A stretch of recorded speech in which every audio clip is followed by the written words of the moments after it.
Okay, I try again. Um, this is a demonstration of what you can do with PHP scripts. It's relatively advanced and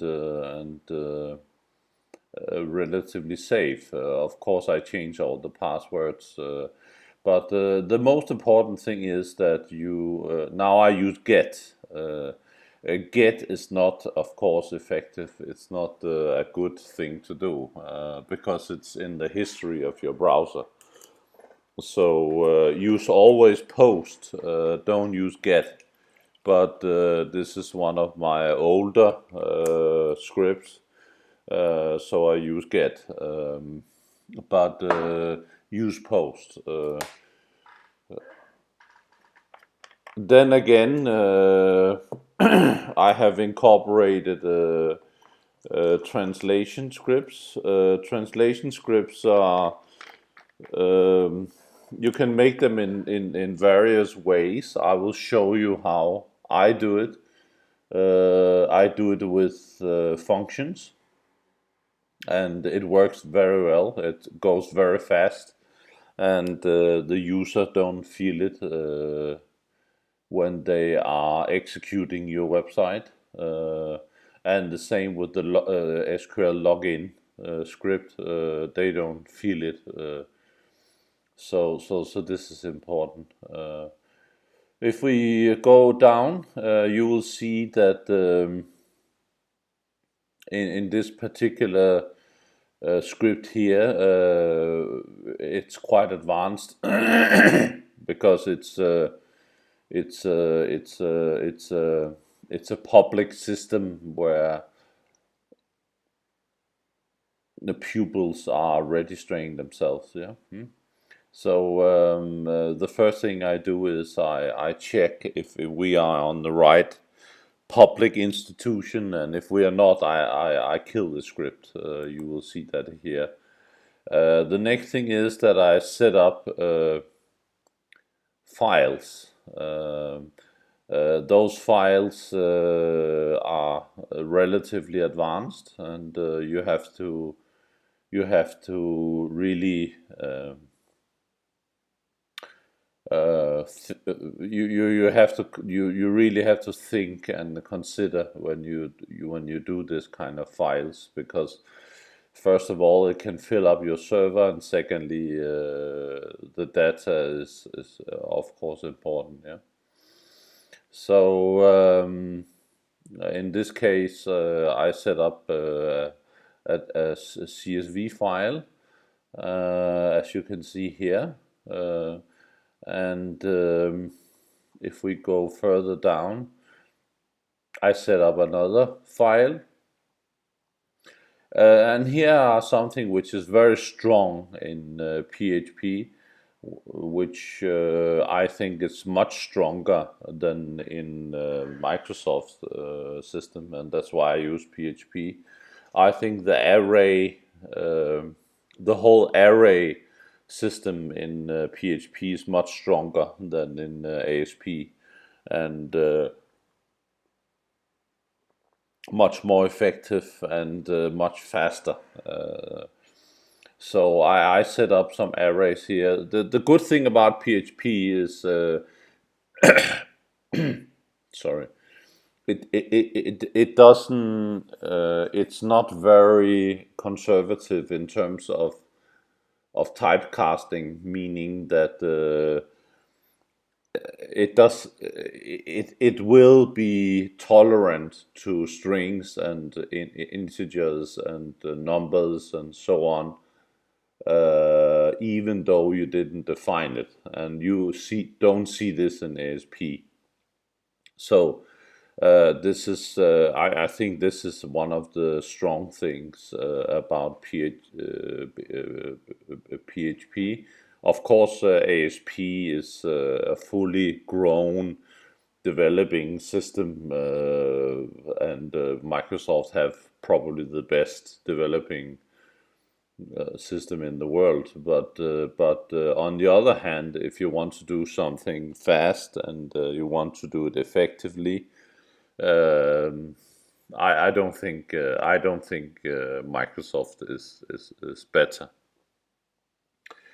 If we go a little bit further down, you can see that I am doing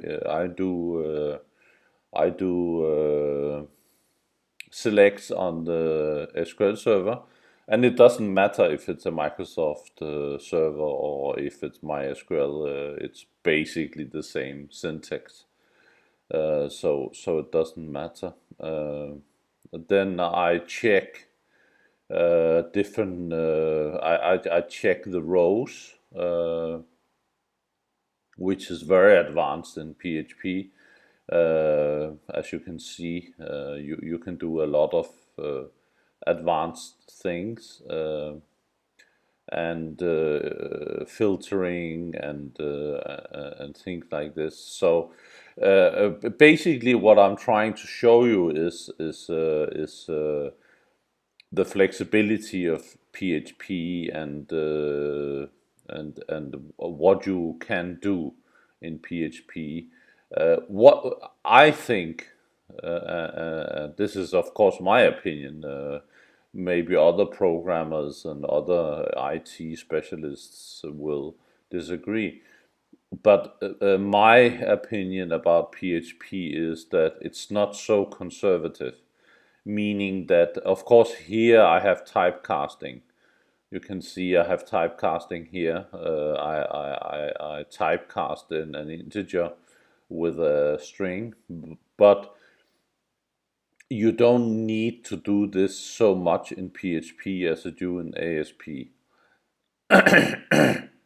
So you have a much more flexible way of programming in PHP than you have in ASP, in my opinion.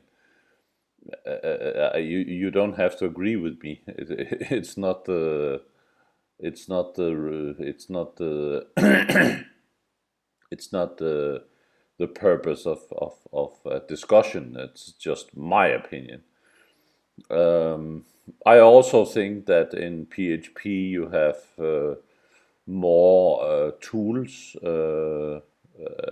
at hand, and this is actually a quite advanced PHP script. If you look at it, and you are most welcome to require a copy of the code on Skype. So I just want to show this because it includes text files, it includes arrays, it includes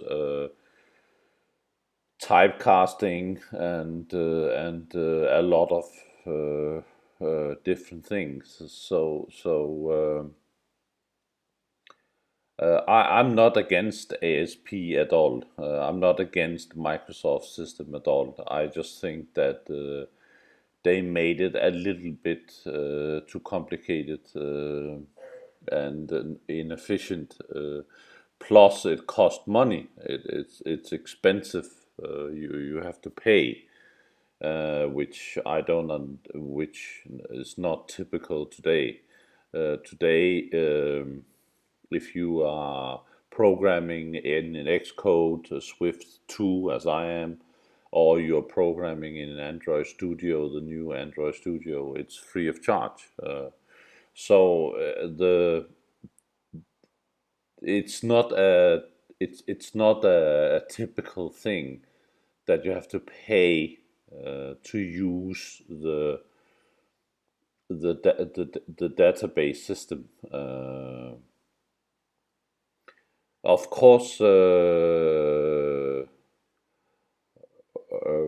all companies have to make money and stuff like that, but there's other ways to do this, and I disagree that the producers of the product, because that's the programmers, have to pay. I disagree with that. I think this is wrong. I think that the that the policy of Apple, for example, that you can integrate payment for your apps, or with Android you can integrate your payment with your apps, are better. And I think this is more fair. I don't think it's fair that the people who are developing the products for the companies have to pay. So this is the only thing I have against Microsoft, and that's the one of the main reasons why I'm not using Microsoft so much anymore.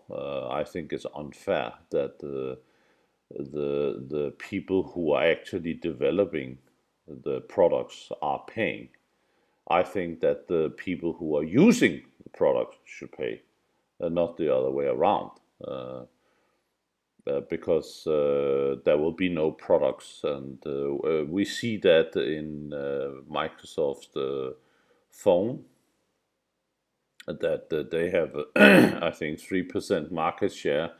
And I think one of the reasons why they have a 3% market share is their whole pricing policy, their whole developing policy. I think it's wrong. I think it's not a good idea of what they are doing. But that's just my opinion, and I just wanted to show this to promote Appit, our company. We have opinions also, and we are doing very, very high advanced programming as well, as you can see here. This is just maybe not a typical programming demonstration, but I think that also our opinions about pricing policy and selection of tools are important, and why we choose different tools. I will make a video about Xamarin, because Xamarin is probably the worst story in the world. They are, but that's another story we take later.